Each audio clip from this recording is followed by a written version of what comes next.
Good morning or afternoon, everyone. All right. So for years, marketers have been excited about that one person that is engaging their content. We've called them an MQL and we've expected sales to magically turn each one of them into an opportunity. But over the years, we've learned about buying groups and how they operate as a whole. Focusing too much on that champion means that we've left other buying group members out in the cold and therefore have left all the onus on that champion to bring the rest of the buying group along with them. But by identifying and marketing to a whole group, we can help them get to consensus around the fact that our solution is the one for them. Our job is no longer demand generation, and was it ever really, but rather buyer enablement, providing that champion with the support that they need to get your company on the short list for consideration, and then to get past those 11th-hour saboteurs like procurement and IT. So this is our buying group, and as we've referred to it, it's a family affair. As dysfunctional as it may be, it still makes decisions as a whole. So you need to respect that and shape your go-to-market accordingly. Getting one MQL isn't sufficient. Saying that an account is ready isn't sufficient. It's engaging multiple stakeholders, understanding and addressing their potential objections. That is the winning formula for 2026. So with that, I would like to introduce our experts on today's session. I'll go ahead and get started. First of all, I am Jessica Fulis. I'm the head of marketing and partnerships at Inverta, and I will be your host and moderator for today. Tyler, why don't you give us your introduction? Hi, everyone. My name is Tyler Bernstein. I'm the head of sales at Sendoso and excited to chat more today. Hannah? Hey everyone, I'm Hannah Swanson. I'm VP of Marketing here at Intentsify. Thrilled to be here today with this group and discuss more about the ways that we are changing go-to-market strategies. And newly minted VP, I might add. So congratulations, Hannah. And Shanta. Yeah, thanks for having me. Shanta Coley, Chief Marketing Officer for Sysdig, and excited to share some of the changes we've made to our go-to-market strategy as we kick off the fiscal year. Awesome. Thank you all for joining me today for this discussion. I promise you're not going to be hearing just from me. You've got one more slide from me, and then everybody else is going to be piping in. So with that, let's go ahead and get rolling. All right. So just to give you a little bit of where we're headed today. So we're here to help you make the case for shifting to buying groups inside of your organization. Our experts will discuss misconceptions they've heard about buying groups, what it takes to get your company on board, what objections you might be coming your way, and how to overcome them. And lastly, a quick preview of the template that we promised in the promotions for this webinar. That is also in the Docs tab on the right-hand side. We'll also preview that with you. And then last but not least, we will jump into some Q&A. So make sure that you put those Q&A questions behind that Q&A tab. But before I dive into the first discussion, we've got a poll for you. So the first poll is, where is your organization at with buying groups today? We're just trying to get a sense of kind of where our audience is at here today so we can understand how to kind of tailor our conversation for the day. All right, we're already starting to see some quick votes come in here. Looks like we've got some folks that are still on the MQL train. Does that surprise you, Hannah? Not even a little bit. It's okay, we have hope. We do have hope, and you've made the first step by coming here today, which is great. So hopefully you're going to walk out of today's session just completely inspired to transition to buying groups within your own organization. It looks like we have a few folks that have actually started experimenting with it. Would love to hear, in the chat or even in the Q&A, some of kind of what you're experimenting with and what have been your experiences. I think that would be really helpful for the conversation. All right. Excellent. So let's go ahead and keep moving forward with our content here. So let's first start by diving into the misconceptions that we've had, what we've seen in our organizations, or what we've just heard out in the wild. So I'm gonna put you on the spot, Tyler. And why don't you get us kicked off with kind of some myths and misconceptions you've heard? So one that comes to mind for me specifically is personal doesn't necessarily equal expensive. So at Sendoso, we're a gifting platform. So obviously we're doing a lot of gifting on a daily basis. And when we think about gifting to buying committees, I feel like a myth or misconception is that you have to send something expensive, like send something super, super nice to really get their attention. But the reality is it's all about sending personal items. So for example, if you do some research and find out that someone's a certain sports team, if they go to a certain school, if they have a pet, if they have kids, if they are a specific fan of a music artist, sending something personal is far more effective and doesn't necessarily mean it has to be a really expensive item. Awesome. Shanta, do any of these speak to you or anything you've heard when you've embarked on trying to roll out buying groups? Yeah, a couple of thoughts come to mind here. I think one of them is on contacts. So, really working with your organization to decide, okay, how many contacts or how do you build out that buying group? Very quickly, sometimes we say, oh, we need 3 people, we need 5 people. And I'm just going to be honest, you can just add those contacts to your CRM, to the opportunity, or even to the account. So really working across the organization to say with, product marketing, with product to say, these are all the different personas we need to engage into an account or into the buying group to move this opportunity forward, and really defining what engagement looks like.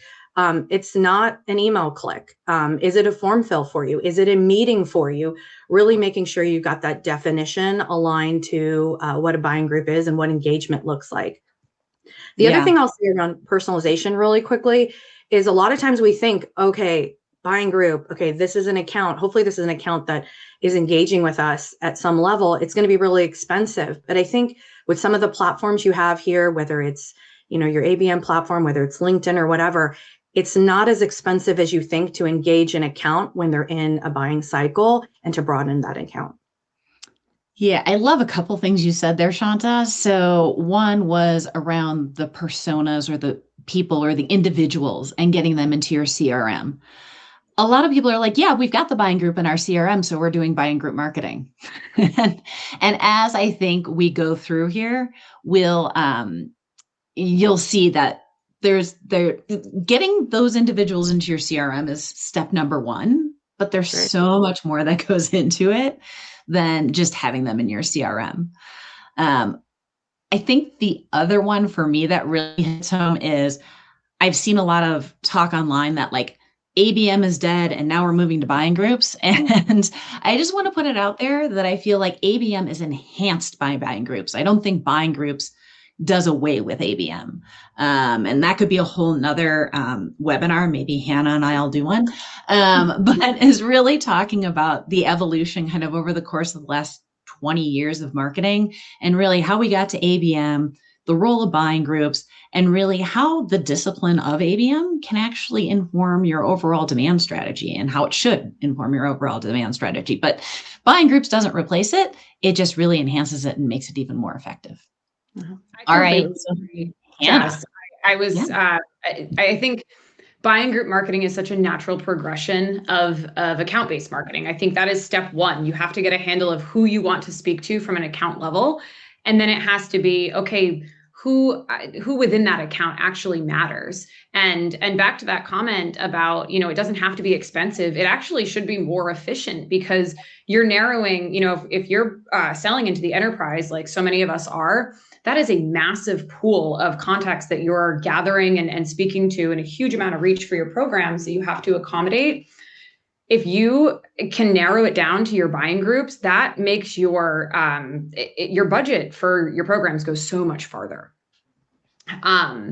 So a great point that I just wanted to build off of. But One of the biggest misconceptions, I think, too, that we're running into, we've been on this buying group train at Intentsify for, I think, a couple of years now.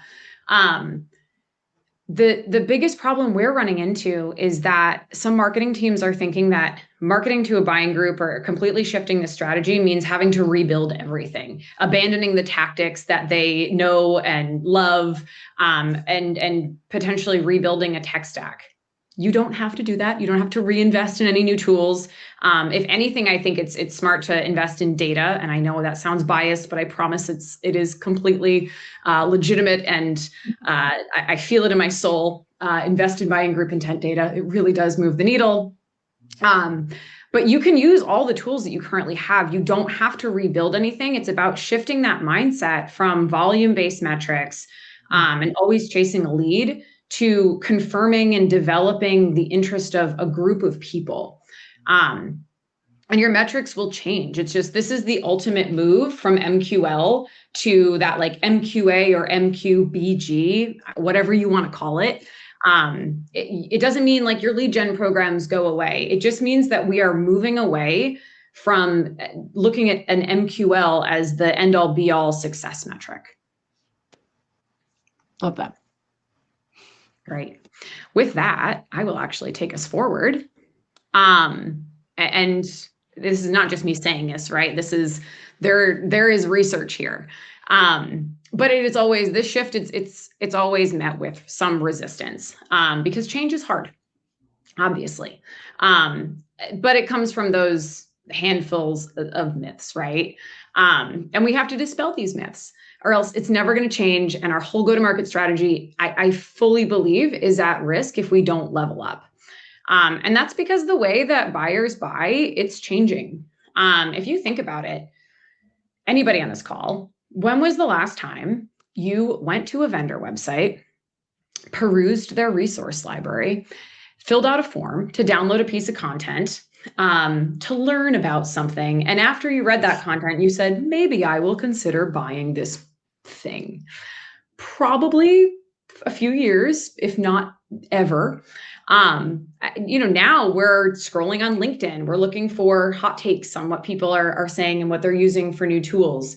We're asking our colleagues. We're listening to their experiences. We're also probably going to ChatGPT first and asking Chat, what are the best tools to solve fill in the blank? And that, this methodology has shifted so much in the past, even just 6 or 12 months, that if you're not already on board with this tracking the shift, unfortunately, you are kind of behind. And if the MQL is what you are delivering to your sales team still in 2026, and that's it, they have written you off. And it's not because you're delivering bad leads. You're probably delivering them the right, champion or decision maker. And that contact data might be great, but you're only giving them one piece of the puzzle. Sales wants marketing to just paint a picture of who's in market, who they need to speak to, who they have to convince. And if we can do that, if we can send them this full group of that engagement, and that engagement might be something as simple as, a form fill, an email engagement, a display ad impression, or, it's showing that we are checking the boxes of, we know that there's, 5, 7, 10 people engaged in what we're talking about. That is what the sellers want. With one lead, we can't show any intention. If we can find the intention of a full group, it makes deal cycles so much faster. It makes deal sizes larger. You're going to win more deals. It is quite literally just a mindset shift. There's a whole bunch of metrics and new reports that we will have to wrap our heads around. And there's a second part of this webinar series in March, and we'll bring our RevOps later on, and she'll tell you all about how to do that. But really, it is just a mindset shift, and we have the data to prove that this is worth it. So you don't have to just take it from me. I would love to pass it back to Shanta, and she can tell you about her experience. Yeah, thanks, Hannah. So many relevant topics of what you're sharing there. So I do believe there's not only in orchestration, Hannah's right. I mean, there are definitely, I would tell you, probably not that many new tools that we're adding on to make the shift this year. It's really how we're orchestrating them and how we're focusing.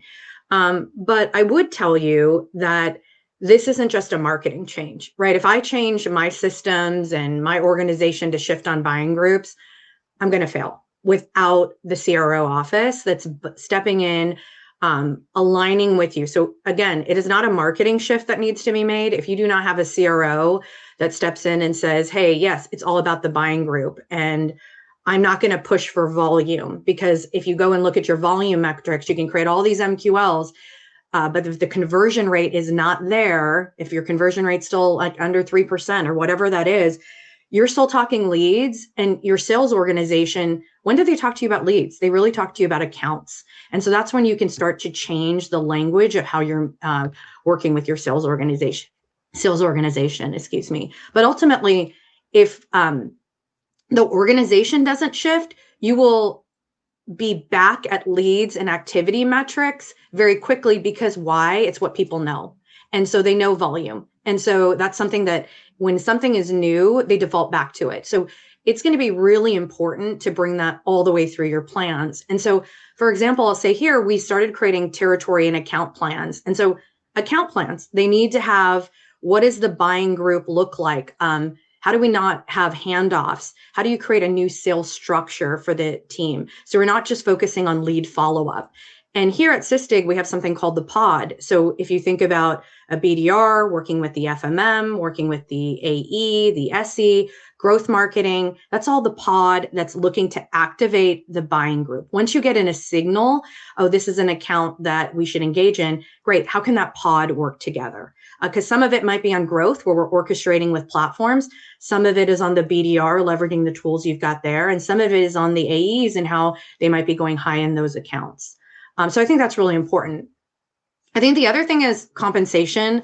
While this can't be overlooked in terms of like pay for the behavior that you're looking to drive with your organization. So it could be as simple as tying your BDR comp model to the buying behavior. And that's compensation, that's planning. If you don't do this, it's going to fall down. And I've seen this in our own organization of not aligning that compensation to what you're trying to drive. So maybe the buying group, as you think about these sales stage definitions, we started having entry and exit criteria in these sales stages. So let me just use, maybe you're calling it a sales accepted opportunity or an SQL or stage 2, whatever that is. It's really important you have entry and exit criteria. If you want to have a buying group engaged, if it's 3 people, if it's 5 people engaged, attach that to your sales stages and stage definitions, if you will. You also need to make sure you have the same language. Hannah said marketing qualified account. That means something different to me at Sysdig, probably something different at another company. Make sure that your sales leaders, your operations folks, your marketing team, what is a marketing qualified account? Is it multiple people engaged in the account? Is it certain personas that are engaged? Is there a time factor? In the last 30 days, the account has done something. We know, even if you look at your ICP, only 10% of them are in a buying cycle. How do you spend those dollars? It goes back to what I was saying. It may not be as expensive as you think, because you're really focusing your dollars on accounts that are in market and broadening that buying group.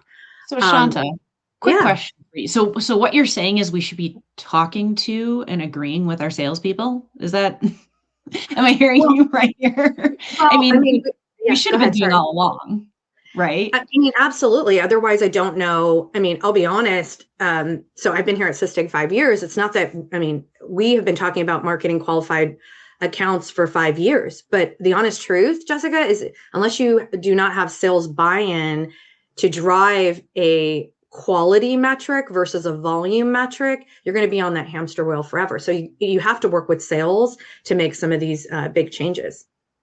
Makes sense. Yeah.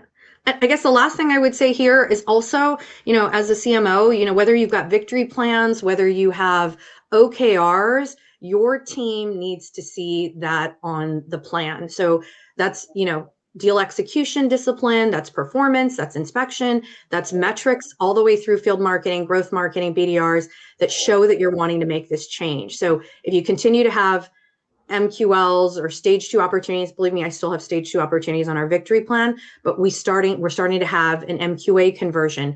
We're starting to have MQA to win. And so those are things that can line you up really well with your CRO very quickly. So bottom line, you have to redesign planning.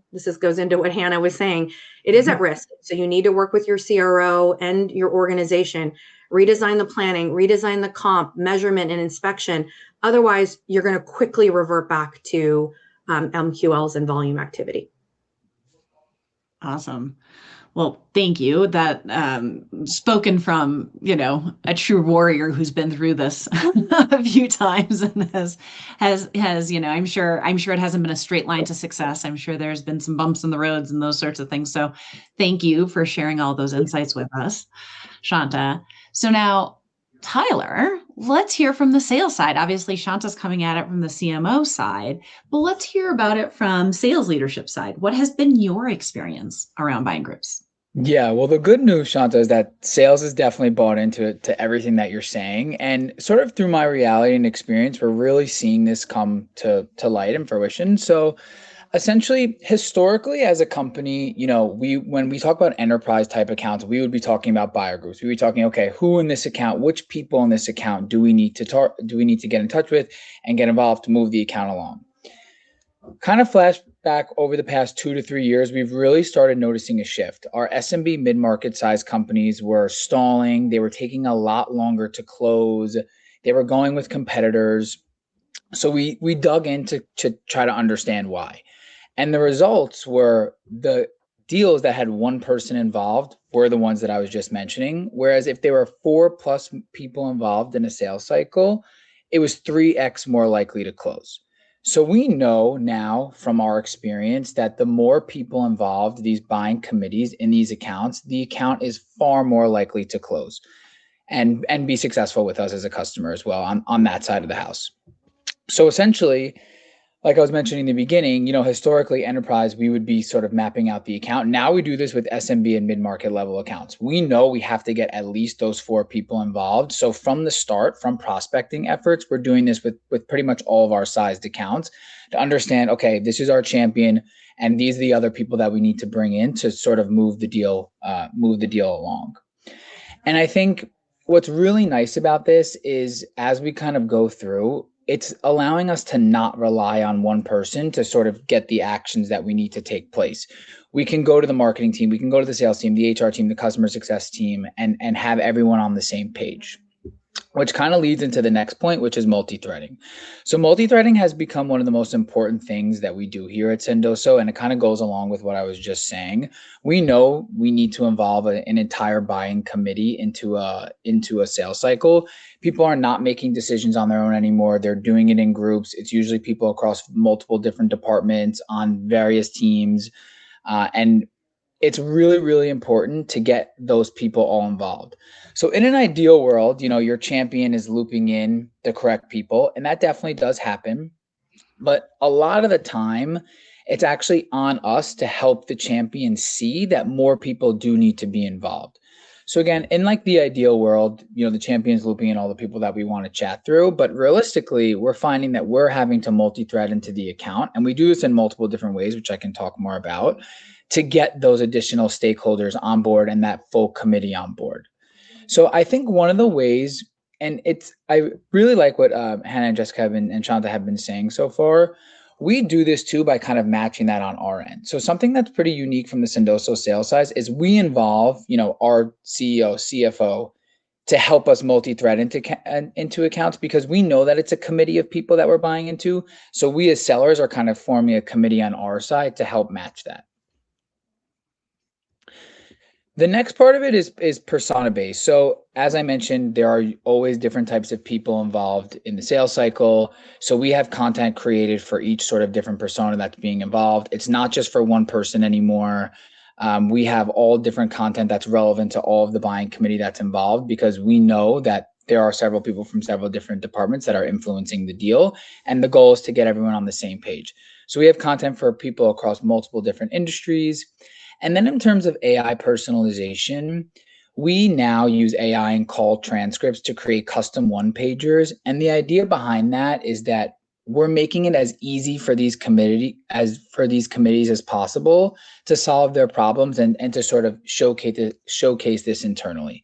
So leveraging AI to really help with that as well. Excellent. So talk to me a little bit about how you're coordinating with your marketing team on the, because sales is always known about the multi-threading, and sales has always been focused, especially to your point, at the enterprise. Now you're moving down market, which is awesome. But, if marketing can help get more of that buying committee engaged, obviously that makes your and your team's job easier. So how are you working with your marketing counterparts to accomplish that? Yeah, great question. So we're aligning really closely with them. We're mentioning, hey, these are the different departments that are typically involved within the accounts, and it's adapting and it's growing kind of daily. But we stay in real like tight and close communication with them in regards to like who else is going to be involved, how we can sort of leveraging messaging to get the whole committee involved if they aren't already. So it's constant communication between us and the marketing team in regards to like how we're reaching out to them, which channels. We obviously do a lot of gifting here, so that's a big part of it. But it's just constant collaboration. I love to hear that. I feel like 10 years ago, that was not a statement that would come out of a sales leader's mouth in a lot of instances. So that's awesome. For sure. Yep.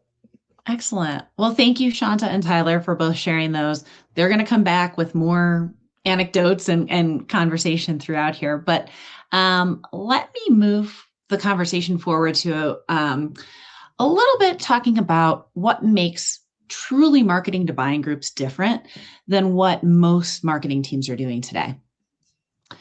So I like to talk about this in terms of vibes versus value marketing. For the last decade or more, everyone has talked about the need to personalize content. I personally would like to shift the conversation to talk more about being relevant versus personalized. Relevance is really what you're shooting for, right? Relevance is what will get you noticed and what your recipient will find value in. Relevance is what helps, your prospect understand their challenges and helps them to do a better job and helps build their trust in your brand. So, as we said at the top of this webinar, individualized messaging makes buying groups 59% less likely to reach consensus. So does that mean we shouldn't create separate messaging and content for each member of the buying group? Not at all. But what we need to do is be more role specific at the top of the funnel, which is what I refer to as the vibes marketing. This is where you have your thought leadership content. This is where you have your offbeat creative or campaigns that break through the noise that will get the buying group members' attention, right? So you're speaking their language, you're doing things that really grab their attention. They recognize, if you do it well, they recognize themselves in your content, they feel that you truly understand them, and you start to develop that digital relationship and that trust. Now, as your buyer moves through the buyer's journey, now that you've got their attention, they need to understand the value of what you can bring to their organization. So that content should speak less to each individual of the buying committee and more to the collective whole, the collective value that you bring. You should think of it more as buyer enablement content or content that gives your champion the backup they need to bring everybody else along. So you can do that within a single piece of content where you kind of address everybody's objections within that single piece, or in a campaign, right, that you deliver to the entire buying group. Or you can enable your champion with various content and tools that help them bring the other members along, as Tyler was referring to. So a perfect example of this is a client I was working with who sold to accountants, but knew that IT would be a make or break for their deals.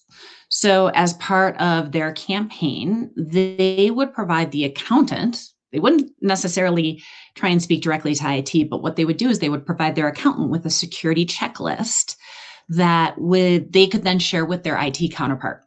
This was a brilliant way to stop that potential saboteur in their tracks. All right, I believe we are ready for another poll. While that poll is firing, Jess, I really love what you said about the relevance versus personalization. I think marketing teams are so often in this race to personalize everything, and if it's not speaking directly to one person by name or by account, then it's not good enough. And I think the reality for a lot of teams is that personalizing everything is really hard, especially if we're talking in terms of digital ads or content. I know on the gifting level, Tyler, it gets a lot easier because as a Sendoso customer, I know just how easy it is to send personalized gifts. But it can be really hard on, that the digital end of the digital side. So being relevant is so much more valuable than, maybe putting someone's name on an ad. Yes, that grabs attention, but if you're not saying, what they need to hear, then it doesn't matter if you're speaking directly to them or at all. So I think that's just such a good point, Jess. I really like that. Yeah, and can we do away with the hello first name? So I know you went to XYZ University, and you have 2 dogs, and I have a thing to sell you. Can we all agree that's not really personalization? Let's leave it in 2025. Let's leave it. Let's leave it. Shanta, any thoughts from your side on kind of the content continuum there? Yeah, no, really good point. I was having a little laugh there, but so a couple of things. I was thinking about the B2B buyer experience report that came out, I believe, last year. And, for us, like buying teams could be 12, 15. I think on average, it's about 10, right? And the sales cycle is about a year. So that education, that funnel you just showed, could take up to a year to educate all the different folks, 10 people plus, different stages. You could be a CFO that's thinking all about the money. You could be a operations people thinking all about efficiency. The thing that comes to my mind, because I think about opportunities that get stalled, and the number one reason they get stalled, I think, that I read from that report is the buying group's not on the same page. And so when I was thinking about what you were chatting about, I'm like, how do you get, I might be at a certain stage, Hannah might be at, she's done a webinar, Tyler's done a white paper download, I've actually gone to a workshop. And so we're all at different stages. And so how do you get the team to be on the same page outside of personalization? So you're not just convincing one buyer, you're convincing the entire group. And there's definitely some pieces of content that we've started to look at, whether it's, cross-functional calculators, like looking at your case studies. How can they be not so focused on DevOps, or how can they be focused on platform engineering? How can they be focused on the team and what the team goals are? So that's just some of the thoughts I was thinking about when you were chatting. Yeah, I love that. And Tyler, it sounded like from your perspective that this is kind of some of the stuff that you were already doing, providing your champion with tools that they can use to sell internally. So wouldn't that be nice if your marketing team did that for you? It would be. It would be amazing. We're getting there, Tyler. We're getting there. 100%. Amazing. All right. So I believe at this point, most, if not everybody, has answered our second poll, which was around blockers for moving to buying groups. I think in general, philosophically, most people understand buying groups and go, yep, got it. But there's a number of things that get in the way from getting buy-in from leadership. That's definitely a big one. The skills and training gaps. That's another one, right? Truly understanding how each person's, job is going to be different in this world. And then the unclear implementation roadmap. Good thing is that this is a 2-part series, and our second webinar is going to be all about that, as Hannah alluded to earlier. Any other thoughts on the poll results here, Hannah? No, nothing about this is surprising. I think that's, whenever we talk about new ways to do anything, it comes with a lot of ambiguity. And it's hard to start. And this is still something like even, internally here at Intentsify, we're preaching this methodology, and our internal team, like we're still figuring out the best way to do things. And I don't think it'll ever be a perfect science. And as Shanta mentioned earlier, like what is, in her point, like an MQA to her might look totally different than an MQA to us. Implementing this strategy might look different from one org to the next. So it's just a matter of getting everybody on the same page and making sure that you are, what you've implemented works for the whole go-to-market org. Love it. Cool. All right, I think we are now here to convince you even more, in case you're still not on board, right?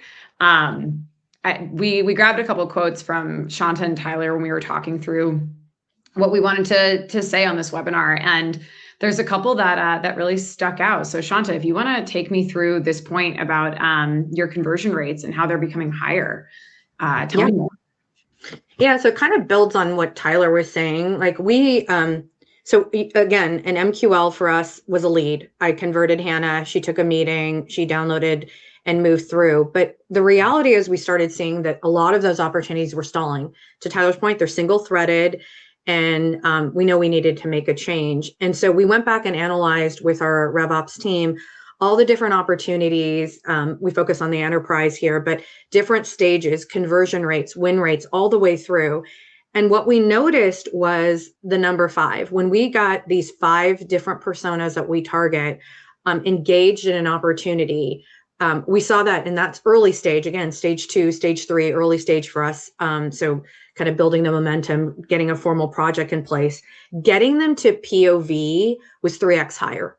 And really, it's because we're building the buying group, because otherwise it goes back to the research and the poll we just talked about. You're in a silo of just talking to platform engineering. And if we're talking about an enterprise deal, the likelihood is this team can't make that decision alone. And so, again, this is where I'd say we brought in the pod, and you think about your digital team, goes back to Hannah, like orchestrating your demand team, orchestrating your ABM team, your BDR team, really surrounding this account. And focusing on quality versus focusing on volume. And so that number 5 is what we think about, and how we think about the gates with our BDR organization and working across our marketing and sales teams. I like it. No, that makes so much sense. And I think it goes hand in hand with Tyler's quote about, multi-threading. And I won't make him repeat his whole point of view there. But I don't think that we can drive home enough that is multi-threading between not just sales team members and business development team members, but it has to come from the marketers too. Everyone who touches an account, it's going to increase that win rate. Tyler, did I miss anything? Do you want to add a point there? I think just the main thing is what Shanta was saying is the earlier you could do this, the better. I think a lot of the times, like to just point, a saboteur would come in at the end, like at the 11th hour of the deal. But if we had multi-threaded this like far sooner within the sales cycle with the rest of the committee, like that most likely would have been avoided. So the earlier you could do this, the better. And we've kind of learned, we've gone through many different sort of practices about how we can loop in more people. And there's just like a couple of different questions. Like the one that really always stands out to me is usually at this point, we're involving, these departments because of XYZ reasons. So just sort of arming your champion to help them, help bring the technology that they're looking to on board. And the earlier you could do it, the better. Yeah, for sure. Here, it will take us into our second reason.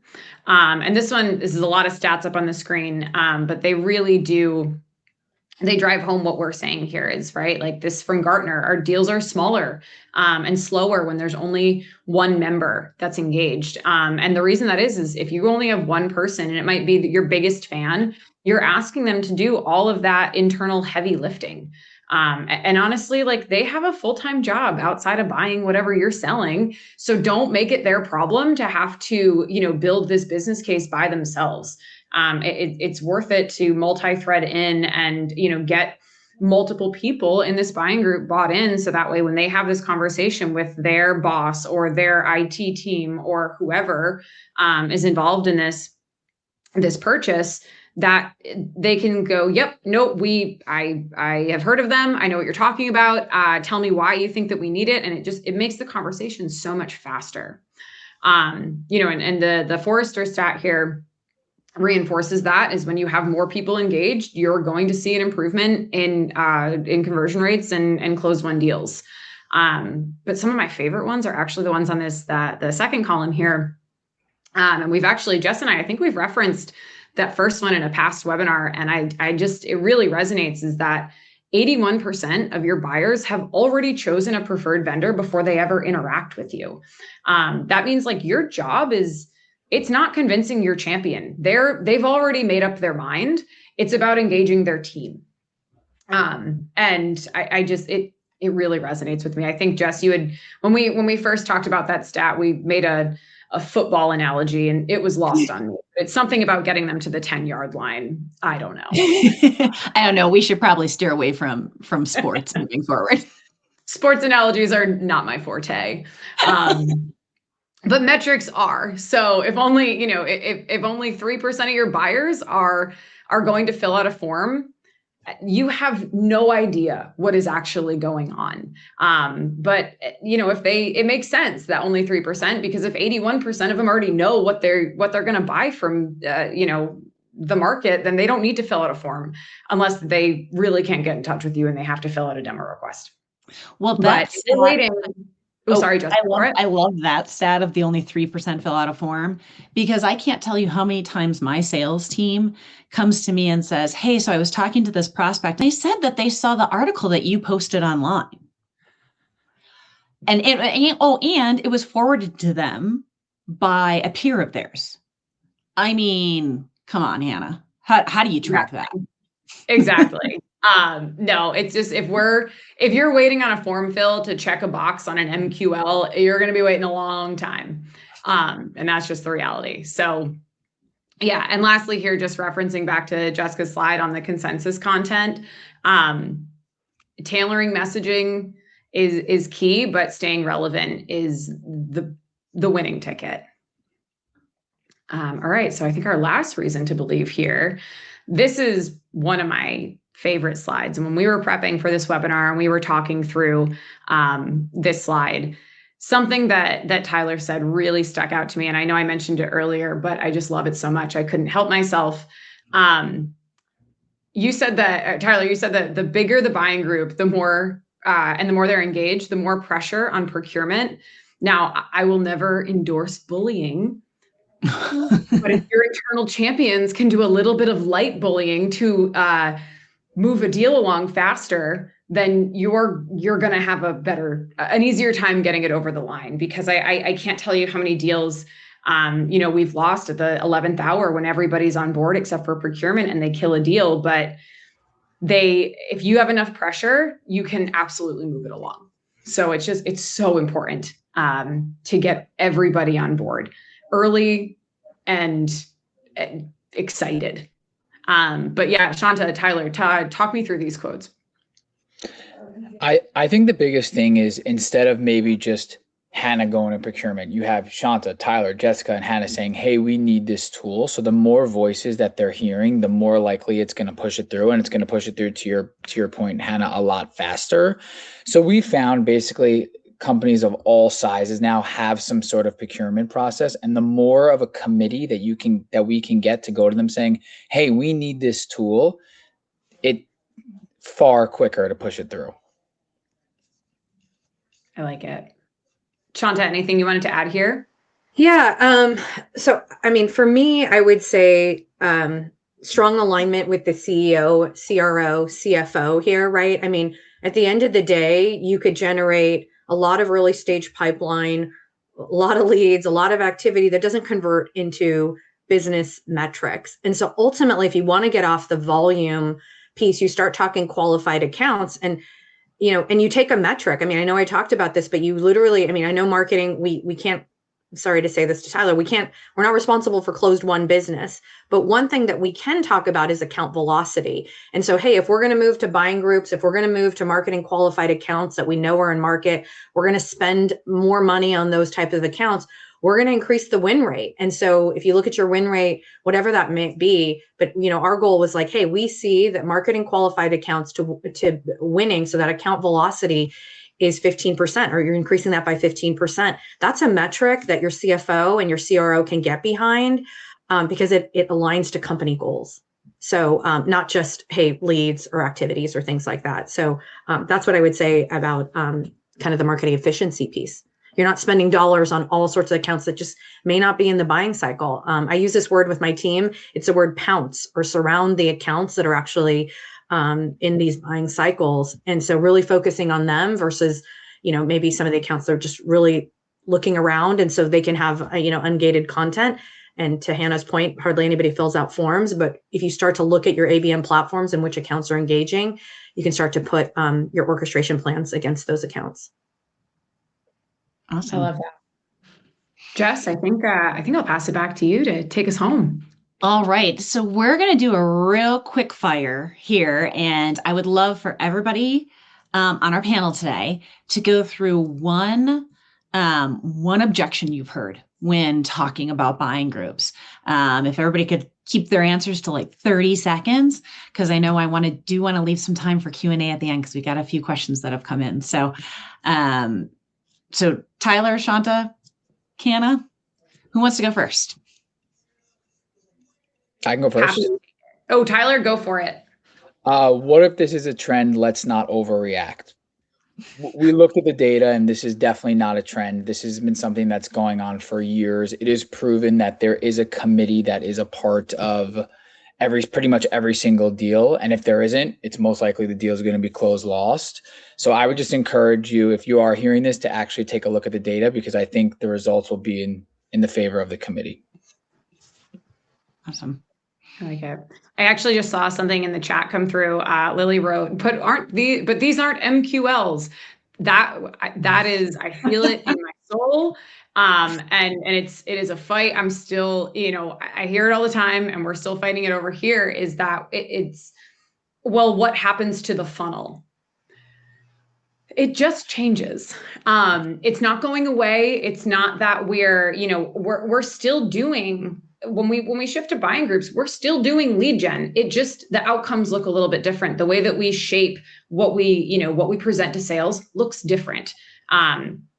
So it's about, a slow shift, maybe considering, I know, Jessica, we've said this before as well on another webinar, sometimes you have to present two versions of basically the same report. Something that looks like the old way, something that looks like the new way, and start slow rolling that, this kind of progression into group metrics and engagement metrics versus MQL to SQL funnel. Yep.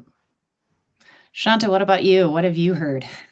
Yeah, I mean, maybe we're going to just change this one thing over here. It's like, hey, okay, we've got like this go-to-market strategy, and yes, we're all in on buying groups, and we know we need to do accounts, but we're just going to change, sales behavior, or we're just going to change, BDR comp. And I think just, for me, you've got to make, if you're going to go in this bucket, I agree with Hannah, you might have two funnels. You might have a funnel that you're showing and marketing's taking action on, but you might have a secondary funnel that's at the account level. But you've got to think about how you're going to redesign or re-architect this across the board, because otherwise, if you get caught into, well, we're just going to make this one change, it's not a change that's going to go through the organization change that you need to make, would be what I would say. Totally makes sense. Thank you, Shanta. All right. One last section here before we get into our Q&A. And, just want to really quickly do a quick overview for you of the template that we promised you as part of today's session. So once again, under the docs, and we'll also send out an email afterwards, we have listed or built a 15-slide deck with facts and figures, objection handling, and other materials to make the case to your own internal buying group around this shift. It speaks to marketing and sales and even to finance, highlighting the dollars and cents behind this transition, because you all know the costs behind this change will absolutely come up. So this deck is designed for you to take it, put it into your own template, and share it with your organization internally. So I see that you all have started putting some questions into the Q&A box. Please feel free to keep feeding those in. But if you do need further advice, any of us on this call here are ready, willing, and able to chat with you about this transition. But before we head into the Q&A, we have one last poll for you that we wanted to share just to get your thoughts on, and there we go, just to get your thoughts on what is going to be your next step after today. And while you're answering that, maybe I'd like to toss it to our panel to talk about, if you, maybe Shanta, for you specifically, if you were to do it all over again, what would be the first thing you would do? Or, Tyler, if you were spearheading it, what would be the first thing you would do to get your buying group internally on board with this sort of a shift? I know I'll start really quickly with, I would start with the look back, right? As Hannah said earlier, you've already got the data that proves that this shift needs to happen. So go get that data and share it internally, because the data is really hard to argue with. Yeah, Jessica, I would agree with you, because I think the data is, and then I would, so I 100% agree. I would start with the data, and then you need to kind of sit down, just like with buying groups, sit down with your CFO and talk about efficiency, sit down with your CRO and so you can talk about accounts, go to those different decision makers in your organization that have to help you make the shift across the board. And then it's really important, I would just say as a marketing leader, that it is part of your OKRs and your victory plan. If it continues to be leads and other types of measurement, then that's what your team is going to do. So you got to drive that change management all the way through. Awesome. But the data, yep. Perfect. All right, let's see what we've got going here. We've got auditing our current processes and gaps is kind of the big one. I like that. All right. So with that, I'm going to go ahead and stop sharing so you can see all of us. And Megan, if you can throw up our first question, that would be great. I love this one. I told Megan to throw this one up first, if I'm being honest, because this is one of the, I honestly, I should have mentioned this in the objections. And I think I noted it up at the top. It's like, well, what changes from marketing, right? We're not abandoning our lead gen programs. It is still so important to make sure that you're generating the right contacts that are part of your buying group. And then once you know them, that's when you can start deploying those surround sound or pounce on them, like Shanta mentioned, those programs that develop that interest. So it's just about shifting from, okay, we're doing lead gen so that way we can pass these leads to sales and we can enter them in our nurture programs, once we have them and kind of see them through this journey versus building out that buying group and getting the full picture of it. So that way, once you see the interest, you can measure it and where it's at and kind of see where they're at in their research journey to keep sending them, timely content or making sure that they're being surrounded by that, ads that either speak right to them or if they're ready for that consensus content that Jess made. Jess, do you have anything to add to this one? Yeah, I definitely think while leads are still a thing, right? From a marketing perspective, we should be talking to all of those buying group members digitally, right? And so that, maybe there's one person that raises their hand and either fills out a demo request or a contact us, right? But they're doing that maybe because they're having the internal discussion among the other buying group members that you're one of the three solutions that they want to consider. So all of that is happening in the background. Like I said earlier with your post was forwarded to me by a peer and I read it and that's why I reached out to you. You don't know any of that happened in the background. So while leads are important, they tend to be a trailing indicator and not a leading indicator. So you got to be focused on the entire buying group to get that single lead in the door. Can I also add that, this is where I think sales and marketing can work really well together to say, let's say an account has been selected and it's because it's got high either first party or third party intent. And so you bring that to someone like Tyler and say, we should be looking at this ABC account. This is what I'm seeing. And then you start to think about how you're advertising to a buying team, right? Because you know the personas. And then eventually you are going to get, to Jessica's point, some leads that engage. But we're seeing when we do this, I have a recent example where the click-through rate based on first party and third party intent, as we started doing more advertising to that account, was 3x. And then the click-through rate started driving. And then a month later, we got 4 leads. And okay, then they ended up being the right persona. But then again, I'm going to work with someone like Tyler and go, okay, look at how this account is growing. And so I don't want to say leads are going to be gone because there is a piece of our world that's still going to be leads, but it is thinking about that whole holistic account. Totally agree.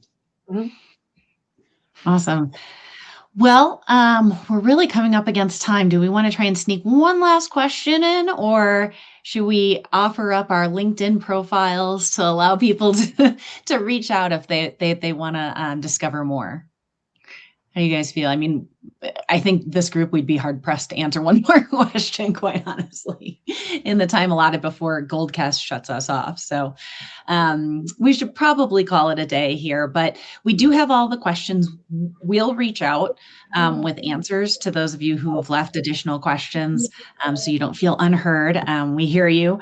We get a little excited about this topic, and so we did a little too much talking probably up front. But with that, I would love to thank Tyler, Shanta, and Hannah for joining me today. Really appreciate your insights and all your thoughts and the experience you brought to the conversation. I think hopefully it was really helpful for our audience. And I know I walked away with a few like, oh yeah, kind of moments. So thank you all very, very much. And to everybody who joined us today, thank you and have a great day.